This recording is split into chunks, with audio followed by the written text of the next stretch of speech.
Hi, I'm Marty Fields, and you're listening to my interview with Elaine Goodman on gogoodman.com.au. Obviously, you're the son of the legendary Marty Fields. What are some of the best memories you have of him from growing up, and how much did he influence you? Well, he was just always funny. He was just a nice guy, gentle guy, very quiet bloke, away from the limelight. Very friendly and just nurturing, and never really got upset too much, which was great. You know, just a really good environment in which to grow up.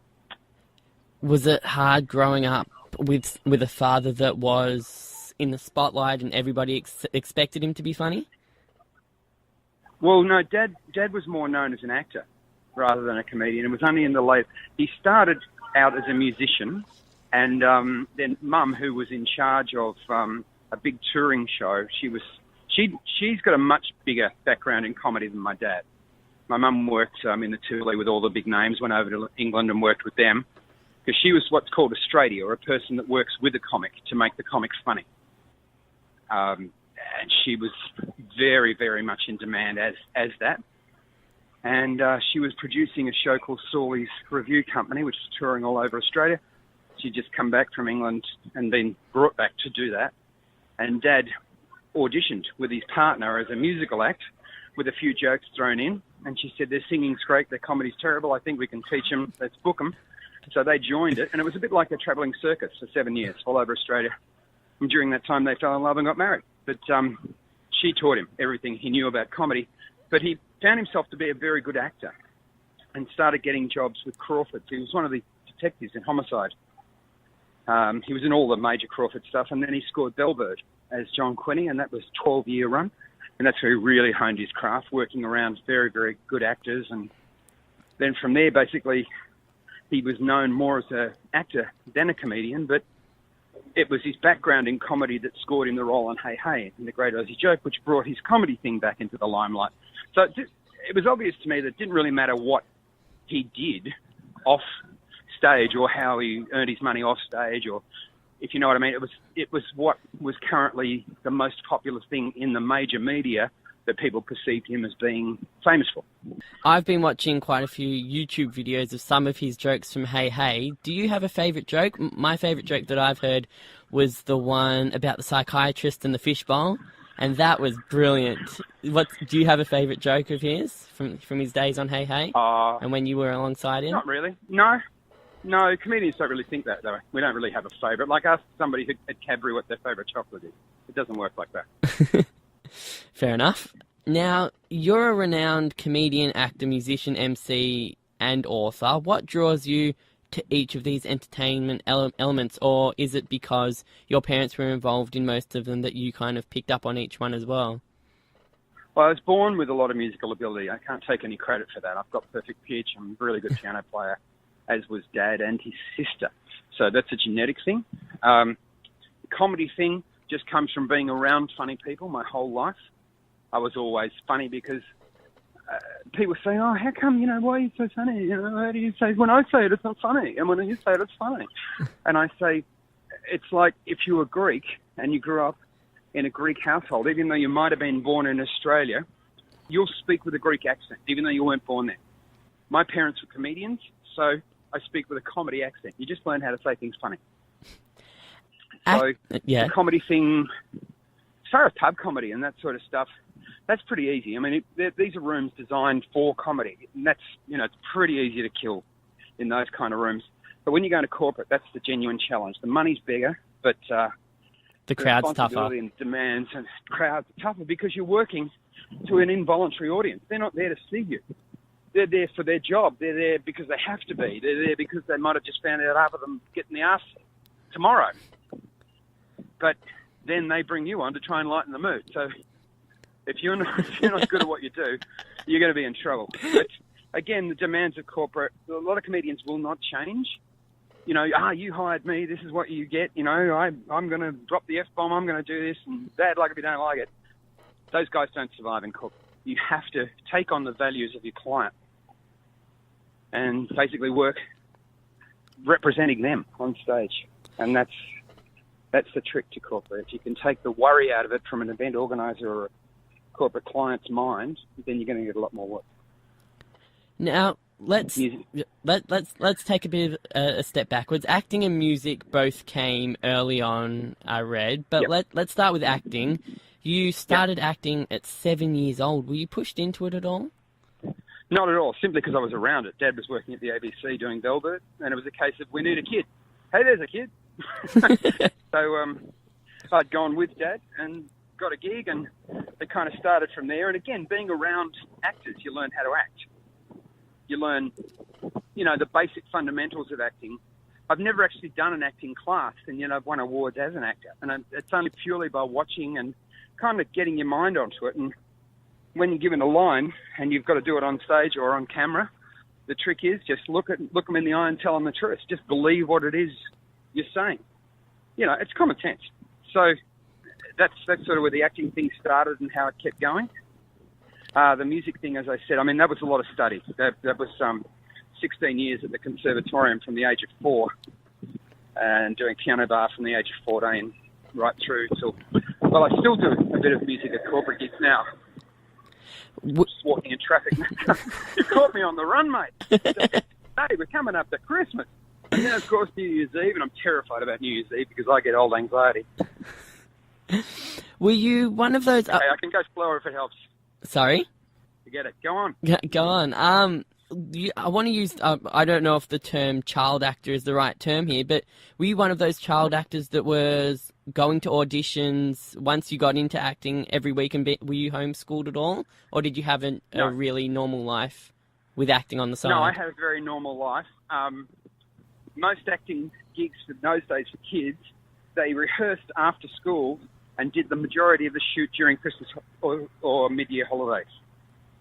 I did a series called Marion in the early 70s. I was in grade 5 or 6, I think, when I did it, and we used to go to rehearsal after school in Ripponlea at the ABC, and then we shot it right through 2 sets of school holidays.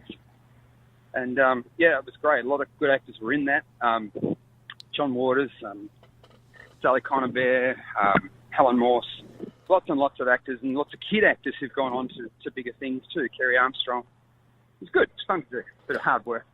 And you obviously enjoyed it. Did you ever need to take a break through your teenage years, just even though it was in the holidays and after school? Did you need a break to try and be a kid at all, or was that all managed really well? Well, by the time I was a teenager, I was more a musician than I was an actor. I didn't do very much acting at all through my teens. Really focused on the music thing, and that was going to school during the day at Brighton Grammar and then going to work in pubs at night, playing piano and singing, and doing jokes. Jeez, you had a bit of everything, didn't you? Yep. And that was, that's, I guess, what I also learnt, is do everything, because you're never ever going to make a good living out of show business if you don't have the capacity to do everything. You started piano, as you said, at the age of 5 or 6 years old, and that was through your parents. So did you? Obviously, you said you spoke English, you spoke music as a language as well as acting. So you obviously enjoyed it all, and you didn't really favour acting or music when you were that young. I studied music. I didn't study acting. Yeah.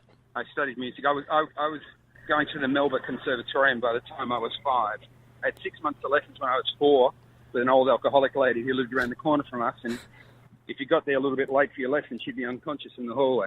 Oh, jeez. That was interesting, and Mum and Dad decided that probably wasn't the best environment, although as it turned out, it was probably the most accurate environment of the music industry. And at the age of 14, you started, I read, touring professionally as a piano player, and by that stage, was music your main path, and had acting dropped off, or did you have to juggle acting, music, and school? That was, as I said, the acting didn't really play a part very much at all in my teen years. I was very much a musician. So I was writing songs and playing songs and working in bands and doing session stuff. Because by the time I was 14, I'd been learning for 10 years, so I was pretty good at it. What's your favourite song to play on piano? Is it one of your own, or is it a cover? No, it's a cover, actually. And I like it because it's tricky. It's called Round Here by Counting Crows. It's just relaxing to play, but I quite like the ballads. I mean, fast and Fast and Furious piano is flashy and it's easy. It's much easier than it looks. The slower, more sensitive things are what I enjoy. I quite enjoy playing a little bit of classical, but never in front of anybody, just at home on the piano. Now we're going to get onto the comedy, which I'm very passionate about. I love studying comedy, and this is my favourite question to ask comedians. What's the earliest memory you have of comedy having an effect on you? Oh, watching an audience laugh at my mum and dad and thinking, that's good. That's a good way to earn a living. Did you understand what they were doing? Could you kind of analyse it, or were you that young that you couldn't? Oh, well, no. God, I was a baby. But because when I was born, Mum and Dad were doing a comedy show on the 7 network called Sunny Side Up, where they were resident comedians. It was a bit like Saturday Night Live, but 30 years earlier. And so that's my early. Mum was pregnant with me on the set of that show, so though it was muffled, I could hear what was going on around me. And you've been doing stand-up comedy since 1987. Apart from your dad, what was your first? Was that your first? Apart from your parents, what was your first exposure to stand-up comedy? I think playing a bit of piano at the Last Laugh in the very early 80s, and seeing the comics that were just starting then, and realising that they were the young lions. They were the ones taking the big, scary steps. And by that stage, I was a bit bored with every other element of the industry, and I thought, well, let's try and challenge myself. When you say I started stand-up in 87, that was probably more accurate to say that's when I focused on stand-up, because I had been doing a bit of it before then. But by the time I sort of hit the late 80s, I thought, I'm sick of carrying gear, and because you don't have to if you're a comedian. You just, got my suit, got my microphone, I'm out the door. Whereas if you're a keyboard player, I've got the speakers, the mix, I've got the piano, and when you've carried an 88 key Fender Rhodes, allegedly portable piano, up the snow to do, a gig, it's awful. So, if you can avoid doing that, that's a good thing. And that's pretty much the motivation, was that I was too bloody lazy to carry gear, so decided that I'd get more heavily involved in comedy. And that's what I did. See, I can't stand people like you. You say you're lazy, but you're good at everything. I've gone through school with people like that, and they're really annoying. I'm sorry to disappoint you. I'm not lazy when it comes to things that I don't find easy. I don't give things up if I find them hard. I try very hard to master them, or continue to try without mastering them. But things that I'm good at, I find boring. That's probably the most accurate way to say it. So once you get good... Maybe not lazy, maybe easily bored. So once you get good at something, you try something new. That's right. Yeah. Well, that's not so bad. Who was some of your mates around the Australian comedy industry when you started out? Every comedian usually has their own little clique. Who was in yours? Haskell Daniel, who unfortunately passed away recently, which broke my heart. He was a great mate of mine, fantastic comedian, sound effects comic, big and fat dude, like super heavy, and that's what got him eventually. But he and I were good friends.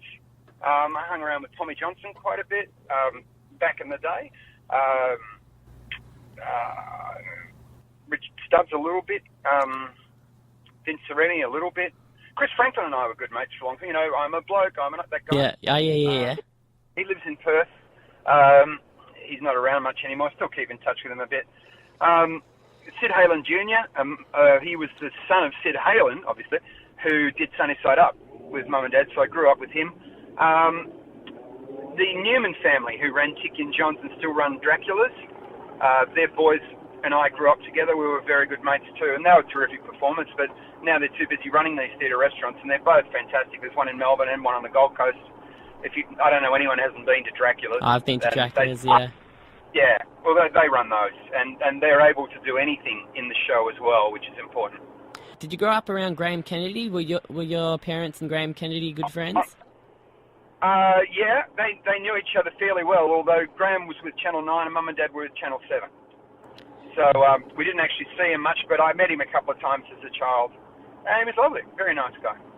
Your sets are mostly made up of classically structured jokes with a short setup and a punchline. What drew you to these kinds of jokes, and why aren't they popular these days?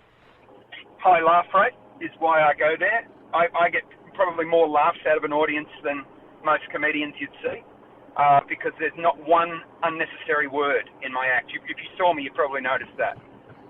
It's really high laugh rate, because I don't care what the audience are doing, or anything. Like, I don't want to know.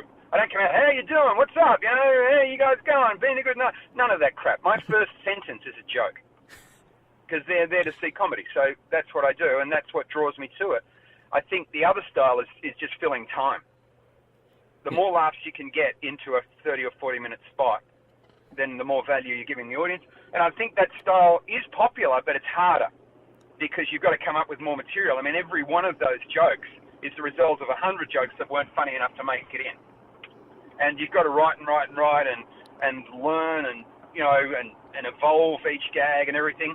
Anyway, if you had seen me, or if you even see my stuff on YouTube, you'll see that it's really, really high content, high volume. And that's hard. That's hard to do. That's why it's not popular, because, you know, like a lot of acts, you put them up there, and if you take out every concept or word or sentence that isn't directly involved with getting the laugh, suddenly their 20-minute spot becomes 2. And that's hard work. That's hard to do. So that's why it's not automatically popular. So do you have a lot of respect for guys like Rodney Dangerfield that have done that so well? well? Yeah, he was wonderful. Absolutely. And I also like character comedians too. I quite enjoy watching character stuff. In fact, even though they're not actual comics per se, there's a show came out of England called The Fast Show about 10 or 15 years ago with Paul Whitehouse, and it was just amazingly hysterical. The characterizations were great, and it was consistently funny, and it was fast. You know, they didn't wait for the audience to get the joke. If you didn't get it, see you later, we're moving on, which is what I loved about it. So are you someone, I mean, I've been to the Comedy Festival over the last probably 4 or 5 years to different shows, and I haven't seen your name. Are you much of a festival person? No, I usually had too much corporate stuff to be able to block out 4 weeks in April. Unfortunately, these days, the Comedy Festival is about 10% of really good working comics that you would pay to see, and 90% of people who only do the festival, and sometimes they work tiny little rooms upstairs in a pub, and it's their moment in the sun. And that's great. I have no problem with them doing that. But unfortunately, I think if you looked at some of their shows and then compared them to the working professionals, you'd go, what am I doing here? The guys and I were discussing at the Comics Lounge the other night. Usually the funniest thing about their Comedy Festival show is the ad and the name of the show they've managed to come up with, because they tend to spend more time on that. But, you know, like, oh, I'm doing a festival show. Fantastic. What's it about? Oh, you know, it's about, you know, being a man and, you know, like, liking being a man, and, you know, it's just some jokes and stuff that I'll, you know, just have a bit of a chat with the audience. Dude, seriously? That's not what I think is funny. But that's just me. But I did do the festival, and I did it about 4 years ago at the Lounge. I sold out 22 nights, 500-seater. That was enough. It was great. It's good to do it.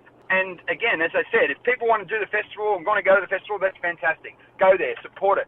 The other problem I have with the festival is that they charge local acts a lot of money to be in it, and then they use that money to bring out imported acts and advertise those imported acts in direct competition to the local acts who paid for the imported acts to be there. So that business model is probably not something I think is a good idea.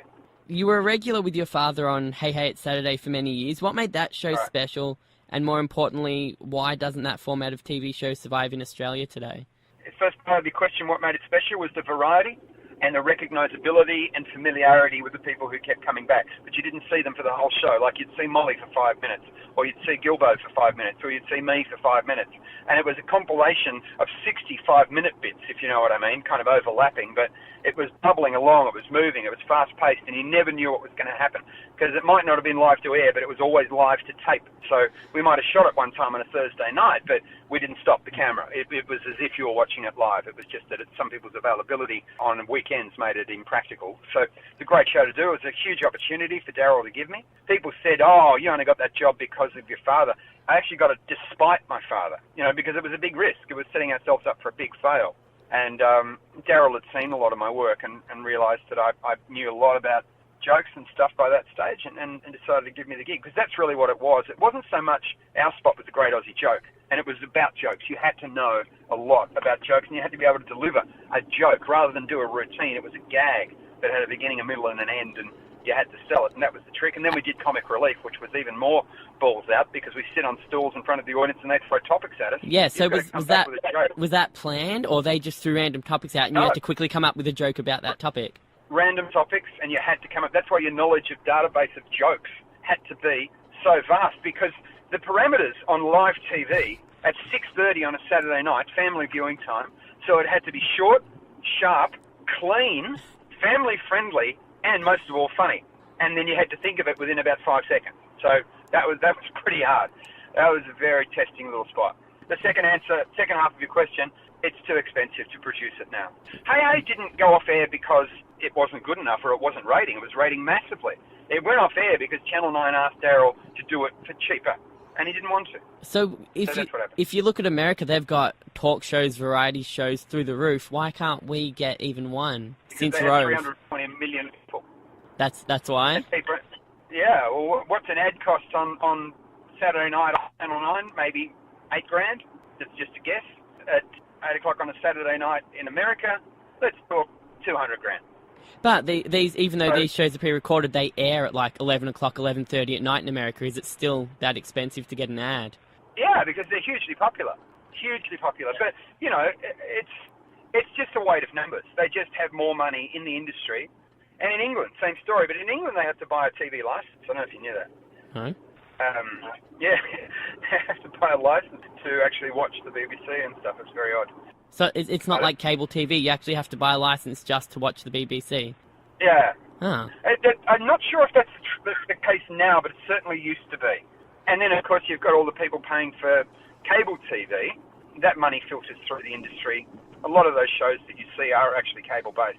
You've also performed around America. What are some of the key things that stood out to you about the American comedy scene or the American audiences? The American audiences tend to be very microcosmic. They don't really have an understanding or a grip of what's going on outside their borders, or issues outside their borders, or things that don't directly affect them. They know what's going on, but they don't understand it as quick as we do. We're much more globally aware and much more accepting of other cultures, other accents, other people, other religions, that sort of stuff. Unless you're in the really super major cosmopolitan cities, generally speaking, you've got to slow down as well. They just don't think as fast laterally. They think, like, they're great at maths, you know, they're great at science, they're great at English, but if you're asking them to think laterally, they're not trained that way.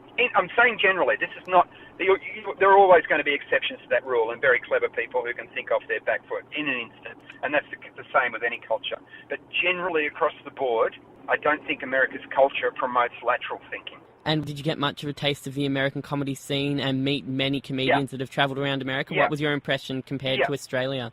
Dog eat dog.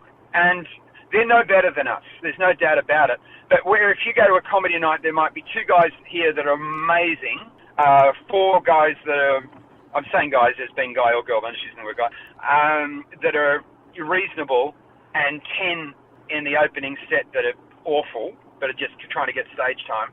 That's the same in the United States.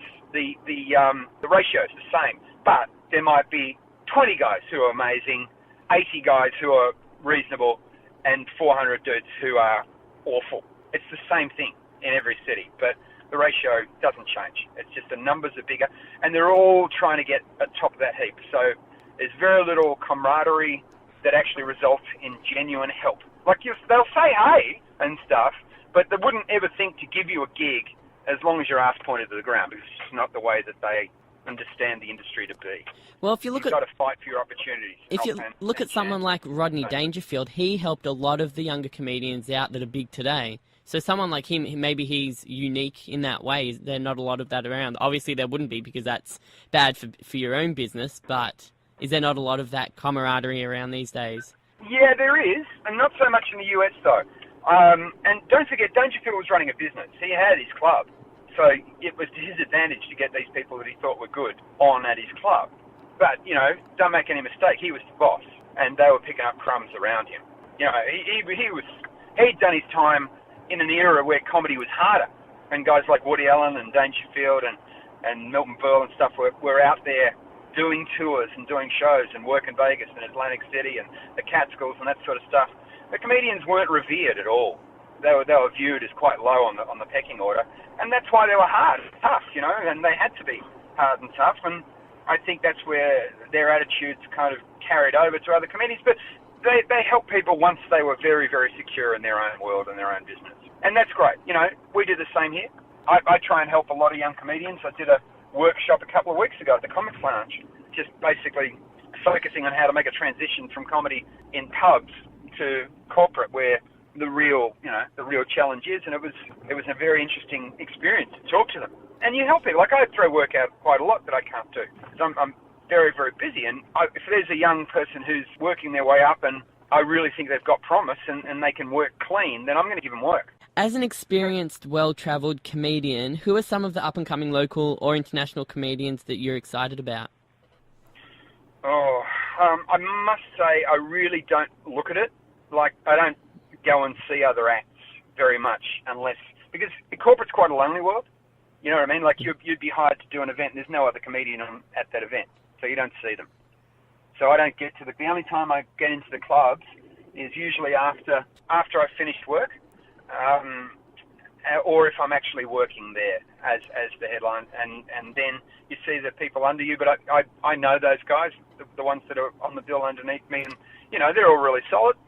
But I don't tend to see a lot of the other acts because I'm simply not in there before they're done.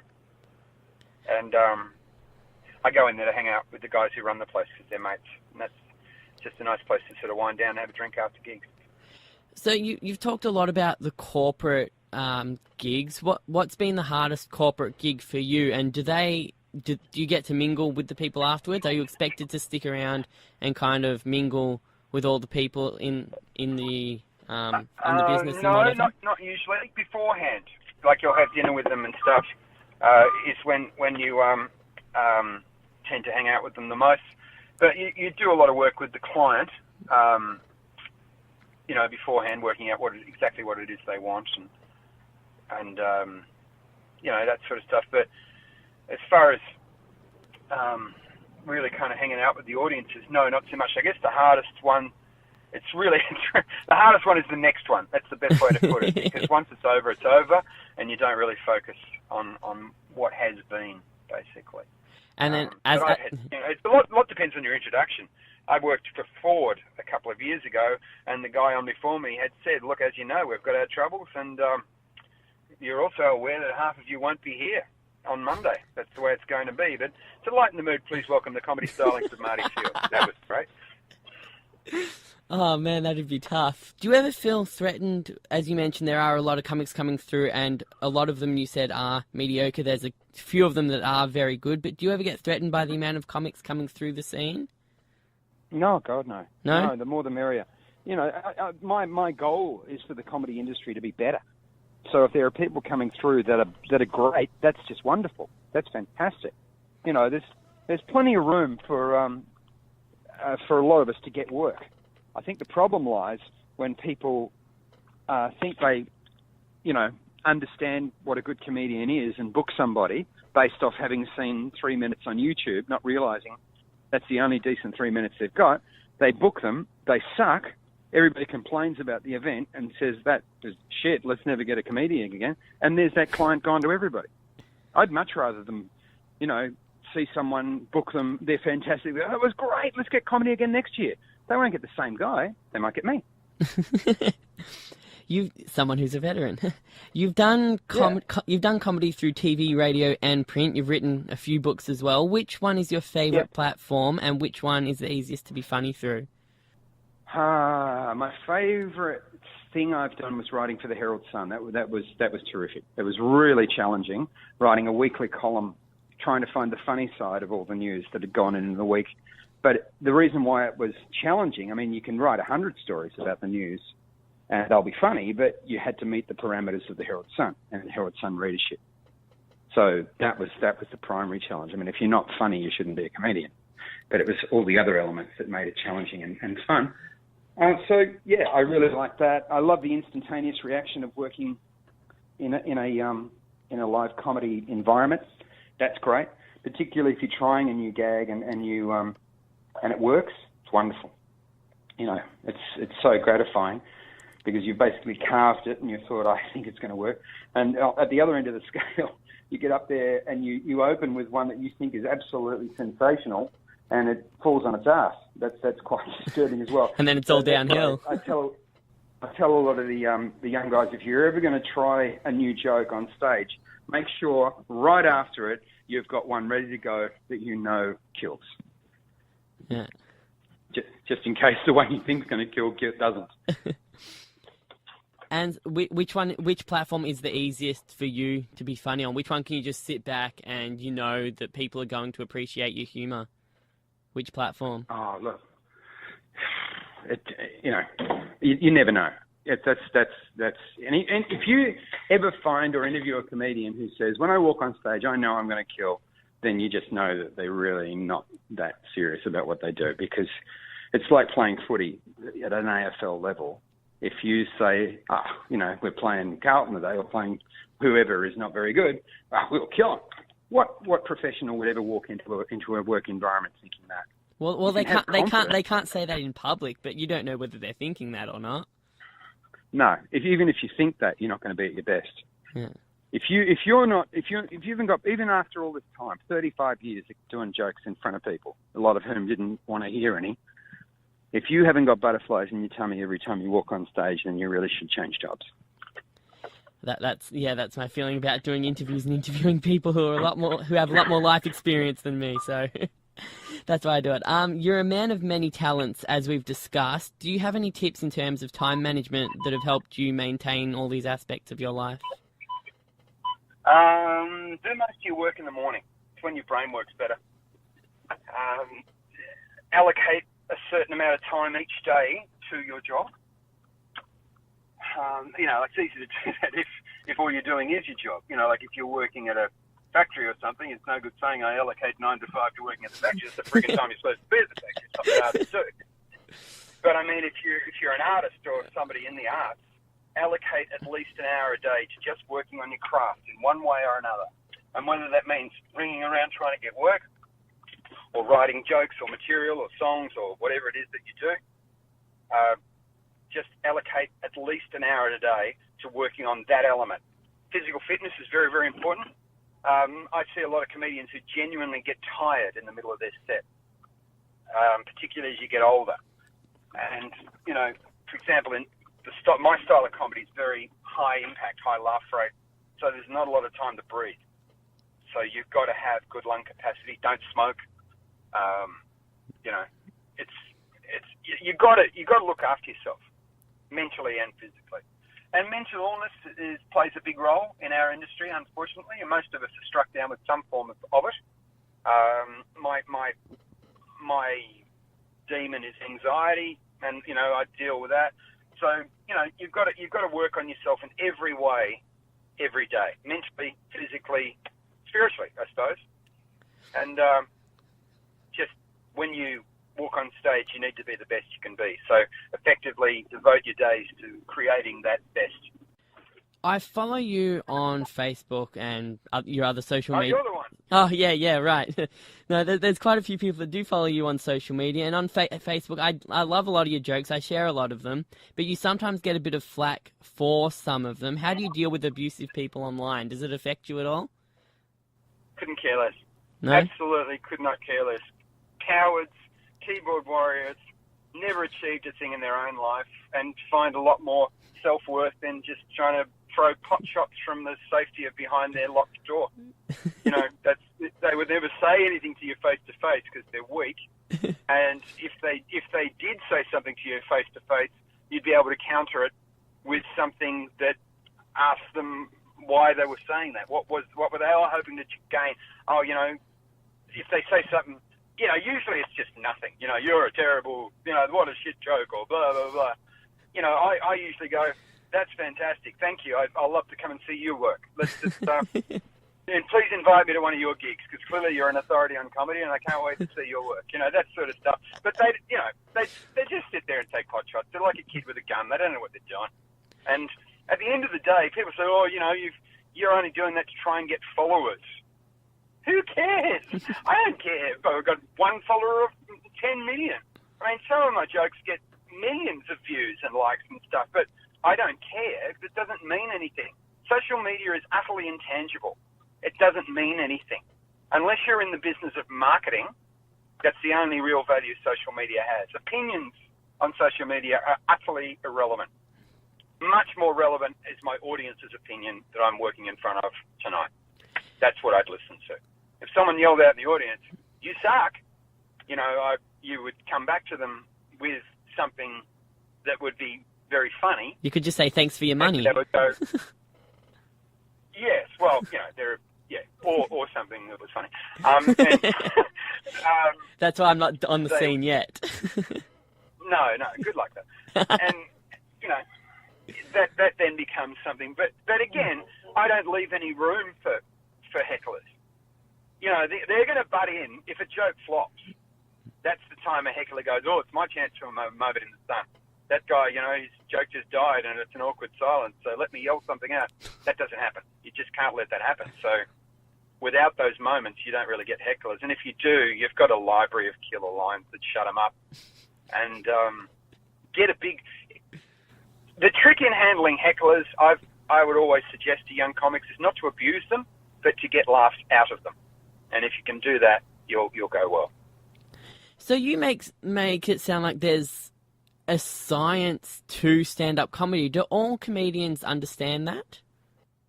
I don't know. Successful ones do. Yeah. It's maths. It's creating equations on stage.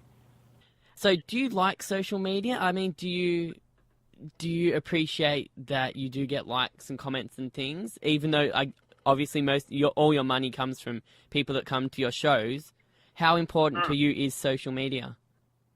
The only meaning social media has for me is that I can just make people laugh each day and also come up with material.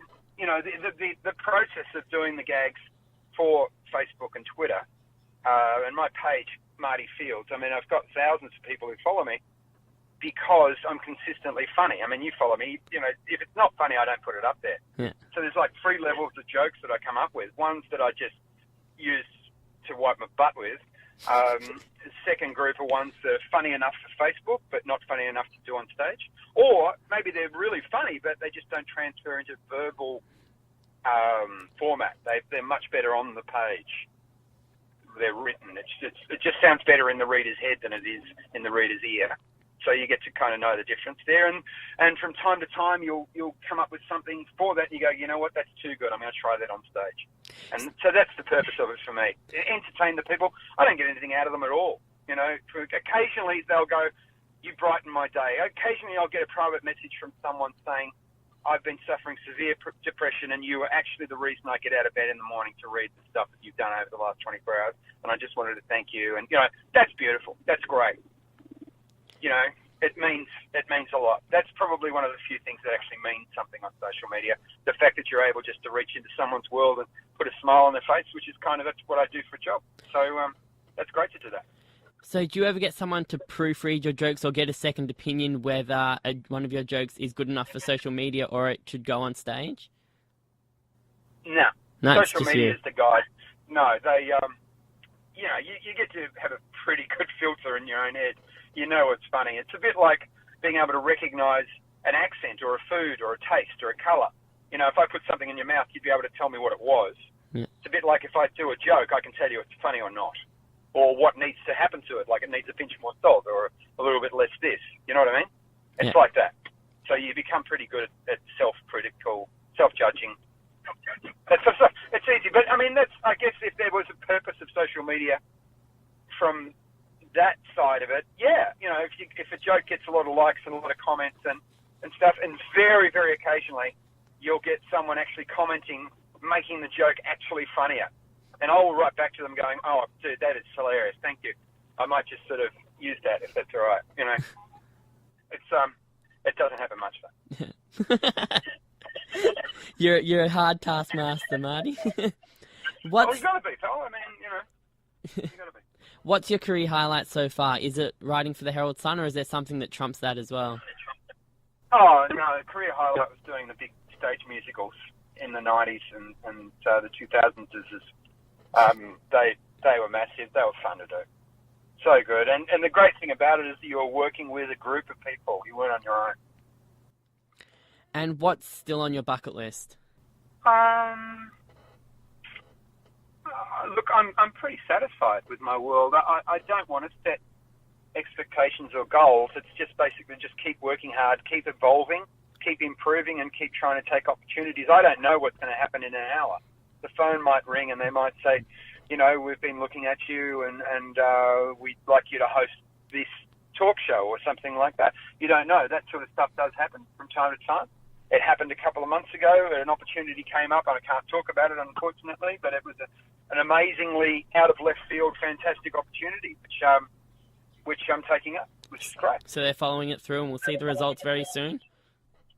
Yeah, you will see the results Christmas Eve. Oh, interesting. Cool. Marty, it's been a pleasure. Thank you very much for spending so much time with me, and I hope you enjoy the rest of your day. I'll let you get back to it. Thanks, pal. Nice to talk to you.